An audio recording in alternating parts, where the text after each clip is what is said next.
गाय को कहते हैं 84 लाख योनियों में गाय सबसे आखिरी योनि है। गाय के बाद क्या प्राप्त होता है?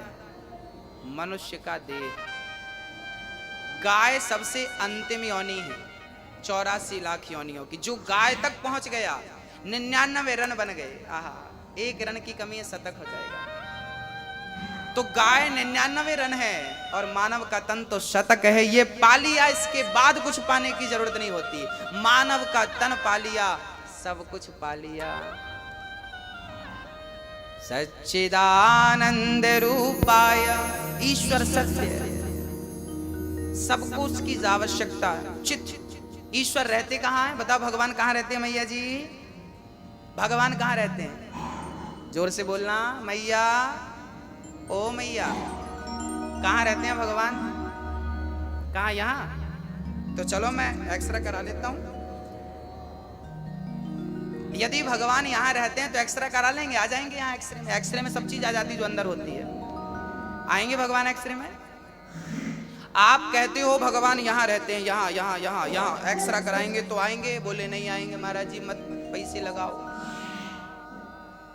नहीं आएंगे, सच्ची नहीं आएंगे। भगवान को आपने गलत जगह बिठा रखा है। भगवान यहां नहीं होता। आप कहते यहां होता। भगवान मंदिर में, ना भगवान मंदिर में होते हैं, ना भगवान तीर्थों में होते हैं, ना भगवान हृदय में होते हैं, ना भगवान कण कण में होता है। भगवान कहां होता है? बोले भगवान तो भक्त के विश्वास में होता है। अगर विश्वास है तो भगवान है। जिनको विश्वास है उन्हीं के लिए मंदिर में भगवान है। जिनको विश्वास ही नहीं है उनके लिए मंदिर में पत्थर है। मंत्र जाप मम दृढ़ विश्वासा, पंचम भजन सुवेद प्रकाशा। भगवान कहां होता है? कहां होता है? विश्वास। प्रहलाद जी ने कहा कि ये भगवान है। हिरण्यकश्यप ने कहा चल बोल, कहां तेरा भगवान? खंबा पर है। प्रहलाद जी ने इशारा कर दिया इस खंबे पे है। हिरण्यकश्यप ने कहा इस खंबे पे है? हाँ हाँ इस खंबे पे है। जो खड़ग निकाल कर प्रहार किया, खंबा टूट गया। कहाँ है तेरा भगवान? अब भगवान को लगा कि यदि मैं आज नहीं निकला तो मेरे भक्त का वचन मिथ्या हो जाएगा, फिर कौन यकीन करेगा? तो भक्त के वचन को सिद्ध करने के लिए भगवान नरसिंह को प्रकट होकर ये कहना पड़ा कि मेरा भक्त जिस तरफ इशारा कर दे मैं वहीं हूं। भगवान कहाँ? बोले भक्त की जहां हां भगवान वहां। भक्त की हां भगवान वहां। आपकी जहां हां है, ईश्वर यहां है, बस ईश्वर वहां है। प्रेम चाहिए। दही में, दूध में मक्खन होता है कि नहीं? घी होता है कि नहीं? क्या जरूरत पड़ती है? जरूरत किस चीज की है? अब दूध को कोई लिए घूमे, भाई साहब इसमें मक्खन तो है नहीं, हमें लगता गलत दूध दे दिया, हमें मक्खन वाला दूध चाहिए। एक सज्जन बोले दुकानदार से, भाई साहब दूध देना। दूध दिया। अरे बोले ये दूध नहीं, मक्खन वाला दूध चाहिए। अरे भाई इसमें मक्खन है। अरे भाई पागल समझ रहे यार, मक्खन हो दिखाई पड़ता, हमें होता तो पागल समझ रहे हो, हम पढ़े लिखे लोग हैं। अब बताइए दूध में मक्खन है पर उसे नजर नहीं आ रहा। भाई साहब तुझे नजर तब आएगा जब तुझे विधि पता होगी।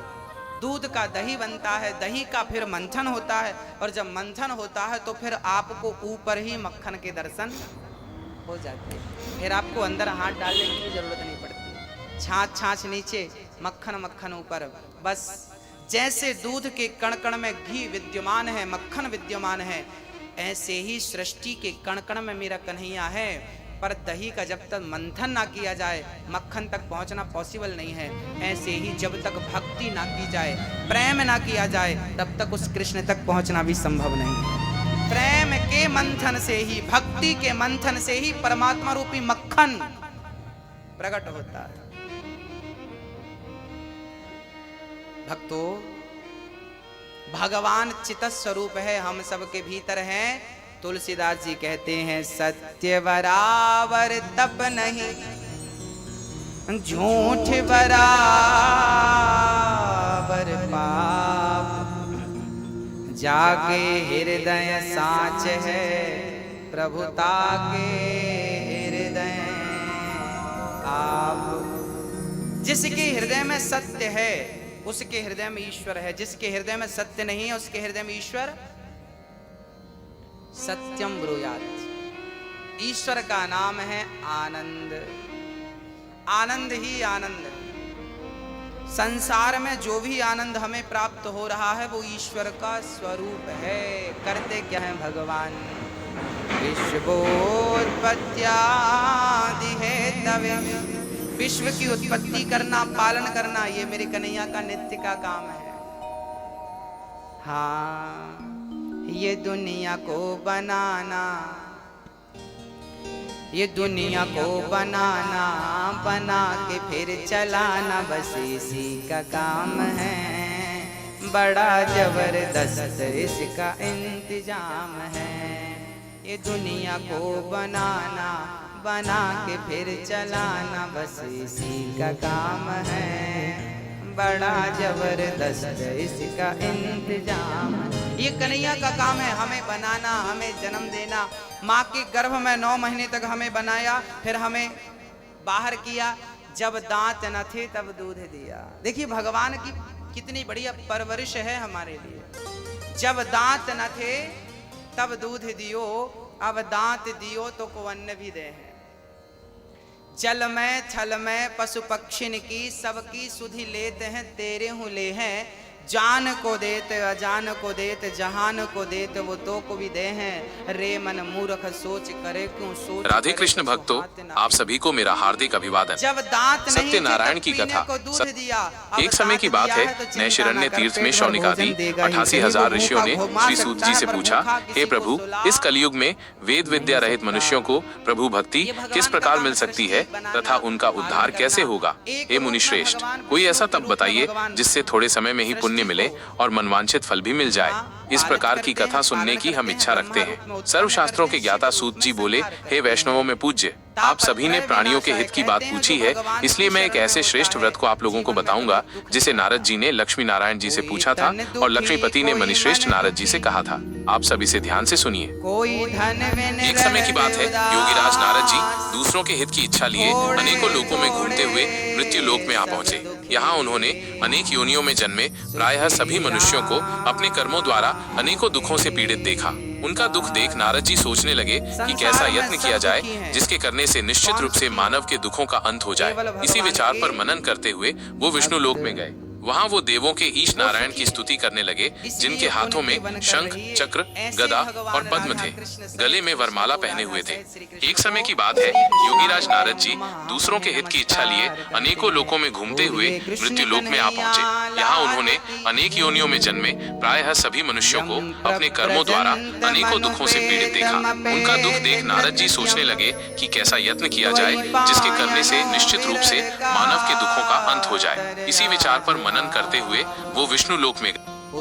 इस पर नारद मुनि बोले कि मृत्यु लोक में अनेक योनियों में जन्मे मनुष्य अपने कर्मों के द्वारा अनेकों दुख से दुखी हो रहे हैं। हे नाथ, आप मुझ पर दया रखते हैं तो बताइए कि वो मनुष्य थोड़े प्रयास से ही अपने दुखों से कैसे छुटकारा पा सकते हैं। श्री हरि बोले, हे नारद, मनुष्यों की भलाई के लिए तुमने बहुत अच्छी बात पूछी है। जिसके करने से मनुष्य मोह से छूट जाता है, वो बात मैं कहता हूँ, उसे सुनो। स्वर्ग लोक व मृत्यु लोक दोनों में एक दुर्लभ उत्तम व्रत है जो पुण्य देने वाला है। आज प्रेम वश होकर मैं उसे तुमसे कहता हूँ। श्री सत्यनारायण भगवान का यह व्रत अच्छी तरह विधान पूर्वक करके मनुष्य तुरंत ही यहाँ सुख भोग कर मरने पर मोक्ष पाता है।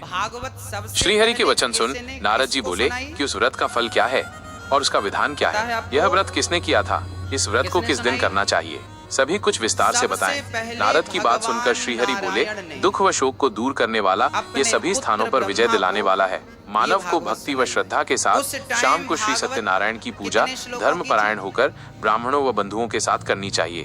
भक्ति भाव से ही नैवेद्य, केले का फल, घी, दूध और गेहूं का आटा सवाया ले। गेहूं के स्थान पर साठी का आटा, शक्कर तथा गुड़ लेकर व सभी भक्षण योग्य पदार्थों को मिलाकर भगवान का भोग लगाएं। बंधु बांधवों को भी भोजन कराएं। उसके बाद स्वयं भोजन करें। भजन कीर्तन के साथ भगवान की भक्ति में लीन हो जाएं। इस तरह से सत्यनारायण भगवान का ये व्रत करने पर मनुष्य की सारी इच्छाएं निश्चित रूप से पूरी होती हैं। इस कलिकाल अर्थात कलयुग में मृत्यु लोक में मोक्ष का यही एक सरल उपाय बताया गया है। श्री सत्यनारायण व्रत कथा का पहला अध्याय संपूर्ण बोलिए श्री सत्यनारायण भगवान की जय।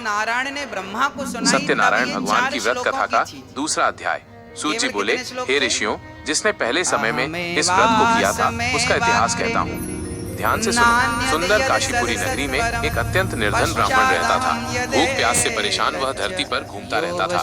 ब्राह्मणों से प्रेम करने वाले भगवान ने एक दिन ब्राह्मण का वेश धारण कर उसके पास जाकर पूछा, हे विप्र, नित्य दुखी होकर तुम पृथ्वी पर क्यों घूमते हो? तीन ब्राह्मण बोला, मैं निर्धन ब्राह्मण हूँ, भिक्षा के लिए धरती पर घूमता हूँ। हे भगवान, यदि आप इसका कोई उपाय जानते हो तो बताइए। वृद्ध ब्राह्मण कहता है कि सत्यनारायण भगवान मनोवांछित फल देने वाले हैं, इसलिए तुम उनका पूजन करो। इसे करने से मनुष्य सभी दुखों से मुक्त हो जाता है। वृद्ध ब्राह्मण बनकर आए सत्यनारायण भगवान उस निर्धन ब्राह्मण को व्रत का सारा विधान बताकर अंतर्धान हो गए। ब्राह्मण मन ही मन सोचने लगा कि जिस व्रत को वृद्ध ब्राह्मण करने को कह गया है मैं उसे जरूर करूंगा। ये निश्चय करने के बाद उसे रात में नींद नहीं आई। वह सवेरे उठकर सत्यनारायण भगवान के व्रत का निश्चय कर भिक्षा के लिए चला गया। उस दिन निर्धन ब्राह्मण को भिक्षा में बहुत धन मिला, जिससे उसने बंधु बांधवों के साथ मिलकर श्री सत्यनारायण भगवान का व्रत संपन्न किया। भगवान सत्यनारायण का व्रत संपन्न करने के बाद वो निर्धन ब्राह्मण सभी दुखों से छूट गया और अनेक प्रकार की संपत्तियों से युक्त हो गया।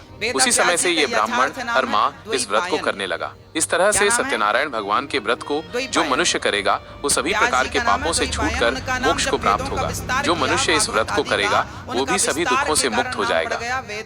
हुआ श्री सत्यनारायण व्रत को मैंने तुमसे कहा, हे विप्रो, मैं अब और क्या कहूँ? ऋषि बोले, हे मुनिवर, संसार में उस विप्र से सुनकर और किस किस ने इस व्रत को किया, हम सब इस बात को सुनना चाहते हैं। इसके लिए हमारे मन में श्रद्धा का भाव है। सूत जी बोले, हे मुनियों, जिसने इस व्रत को किया है वे सब सुनो।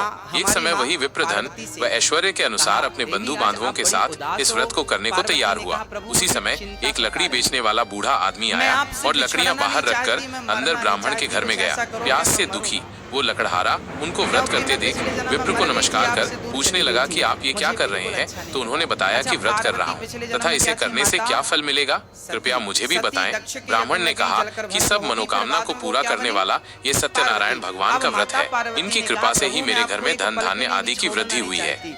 विप्र से सत्यनारायण व्रत या के बारे में जानकर लकड़हारा बहुत प्रसन्न हुआ। चरणामृत लेकर वह प्रसाद खाने के बाद वो अपने घर गया। लकड़हारे ने अपने मन में संकल्प किया कि आज लकड़ी बेचने से जो धन मिलेगा उसी से श्री सत्यनारायण भगवान का उत्तम व्रत करूंगा।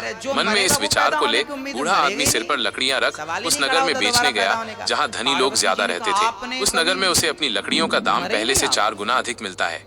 बूढ़ा प्रसन्नता के साथ दाम लेकर केले, शक्कर, घी, दूध, दही और गेहूं का आटा ले और सत्यनारायण भगवान के व्रत की अन्य सामग्रियां लेकर अपने घर गया। वहां उसने अपने बंधु बांधवों को बुलाकर विधि विधान से सत्यनारायण भगवान का पूजन और व्रत किया।